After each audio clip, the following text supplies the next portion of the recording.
हमारे दिमाग में फिल्मों वाला वही डरावना चेहरा घूमने लगता है।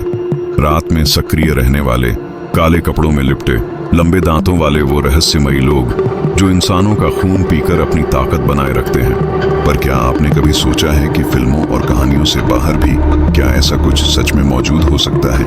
यही सवाल एक शांत से पहाड़ी कस्बे नॉर्थवुड के लोगों के सामने तब खड़ा हो गया जब वहां रहने वाले कुछ कॉलेज स्टूडेंट अचानक स्थानीय थाने में घबराए हुए पहुंचे।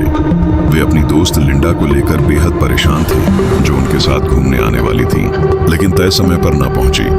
फोन लगातार बंद, किसी को कुछ पता नहीं कि वह कहां गायब हो गई। पुलिस अभी मामला दर्ज कर ही रही थी कि अचानक थाना एक अजीब सी कॉल से गूंज उठा। लाइन के उस पार कोई सांसों के बीच चीख रहा था, रो रहा था, जैसे किसी गहरी डरावनी जगह से मदद की गुहार लगा रहा हो। पुलिस ने जब बार बार पूछा कि कौन बोल रहा है, क्या हुआ है, तो उधर से कोई जवाब ही नहीं मिला। बस टूटती हुई आवाजें और किसी के घसीटे जाने जैसा शोर। मजबूर होकर अधिकारियों ने कॉल ट्रेस करना शुरू किया और यही ट्रैक उन्हें नॉर्थवुड से दूर घने जंगलों की ओर ले गया, जहां रास्ते भी इतने उलझे हुए थे कि किसी को आसानी से दिशा ही न मिले। उसी दौरान दो अधिकारी जेसन और अलारिक ने सड़क किनारे किसी को गिरा हुआ देखा, बेहोश, बिल्कुल ठंडी सांसें और शरीर ऐसा जैसे खून ही न बचा हो। ये लड़की कोई और नहीं, वही लिंडा थी जिसकी तलाश में सब परेशान थे। उसकी हालत इतनी खराब थी कि पहचान केवल उस तस्वीर की वजह से हो पाई जो उसके दोस्तों ने कुछ देर पहले ही पुलिस को दी थी। लिंडा को तुरंत अस्पताल ले जाया गया, जहां डॉक्टर उसे देखकर ही दंग रह गए। उसके शरीर का लगभग जीवन भरने वाला खून लगातार 2 दिन तक निकाला गया था, इतना कि उसका चेहरा नीला पड़ चुका था। मगर बात यहीं खत्म नहीं हुई। जांच करने पर सामने आया कि उसके 3 दांत ऐसे खोए हुए थे जैसे जबरदस्ती खींचे गए हों। उसके हाथों पर किसी गर्म धातु से जलाए जाने के निशान थे और उसकी पीठ पर किसी अनजान प्राचीन भाषा के अजीब प्रतीक उकेरे हुए थे। यह किसी साधारण किडनैपिंग का मामला बिल्कुल नहीं लग रहा था। जेसन को शक होने लगा कि जरूर किसी खतरनाक गुप्त समूह का हाथ है जो इंसानों पर कोई अनजाना रिचुअल करता है। उसी रात वह खुद उन जंगलों की ओर निकल पड़ा जहां से कॉल ट्रेस हुई थी।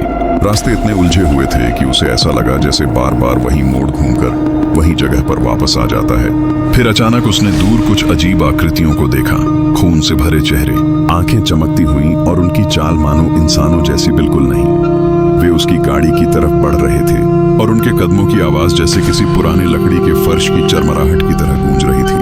डर के मारे उसने जैसे तैसे अपनी बंदूक उठाई, लेकिन जैसे ही उसने फिर से देखा, वहां कोई नहीं था। उसी पल उसके सिर पर जैसे कोई भारी पर्दा गिरा और उसे गहरी नींद आने लगी, जैसे किसी ने उसके होश पर कोई जादुई धुंध छोड़ दी हो।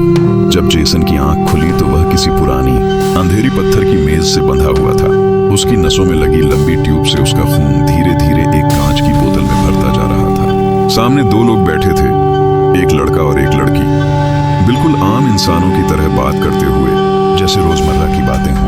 लेकिन टेबल पर उनके खाने के साथ साथ एक बोतल भी रखी थी जो गाढ़े लाल तरल से भरी थी। वे उसे बारी बारी से ऐसे घूंट घूंट पी रहे थे जैसे कोई महंगी वाइन हो। जेसन ने अपने आसपास नजर घुमाई तो कमरे में कई जगह किसी काले जादू की सामग्री फैली दिखी।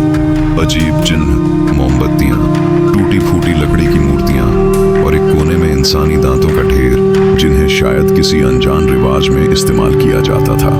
उसे समझ आ गया कि यही वही समूह है जिसने लिंडा को पकड़ा था, वही लोग जो इंसानों के खून से खुद को जिंदा रखते हैं। रात बीतते बीते जेसन की ताकत लगभग खत्म हो रही थी, लेकिन जैसे ही वो लोग कमरे से बाहर गए, उसने किसी तरह अपनी रस्सियां ढीली की और वहां से भाग निकला।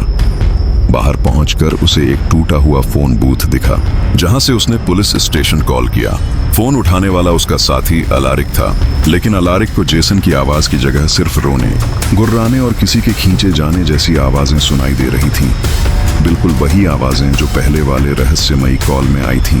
कॉल ट्रेस करके अलारिक उसी रास्ते पर निकला और कुछ ही दूर उसे जेसन बेहोश पड़ा मिल गया, ठीक उसी जगह जहां लिंडा भी मिली थी। उसे तुरंत अस्पताल ले जाया गया, लेकिन उसकी हालत भी लिंडा जैसी ही हो चुकी थी। खून की कमी से वह कुछ ही देर में दुनिया छोड़ गया। उधर लिंडा भी ज्यादा देर नहीं टिक पाई। इन दोनों की मौत के बाद अलारिक इस केस में और गहराई से उतर गया। कई दिनों की खोजबीन के बाद उसे जंगल के बीचों बीच एक कच्चा जर्जर घर मिला। बाहर टूटा हुआ फोन बूथ भी वहीं था, अंदर कोई नहीं था, लेकिन घर के भीतर मिले सबूतों से साफ हो गया कि यह एक गुप्त वैम्पायर कल्ट था जो इंसानी खून का इस्तेमाल किसी प्राचीन रिवाज को निभाने में करता था। दीवारों पर उकेरी गई भाषा, जादू टोने का सामान, खून से भरी बोतलें, पुराने रिचुअल सर्कल, सब कुछ इस ओर इशारा कर रहा था कि यह समूह शायद सालों से यहाँ था और लोगों को शिकार बनाता रहा था। उनकी असली मंशा क्या थी, वे कौन थे, कहाँ चले गए, ये सब आज तक एक रहस्य है। नॉर्थवुड में उसके बाद ऐसे केस सामने तो नहीं आए, लेकिन दुनिया भर में वैम्पायर्स और रिचुअल ग्रुप्स की कहानियां लगातार सामने आती रहती हैं। ये घटना भले ही सच्ची कहानी पर आधारित कही जाती है, लेकिन सच क्या है यह कोई नहीं जानता।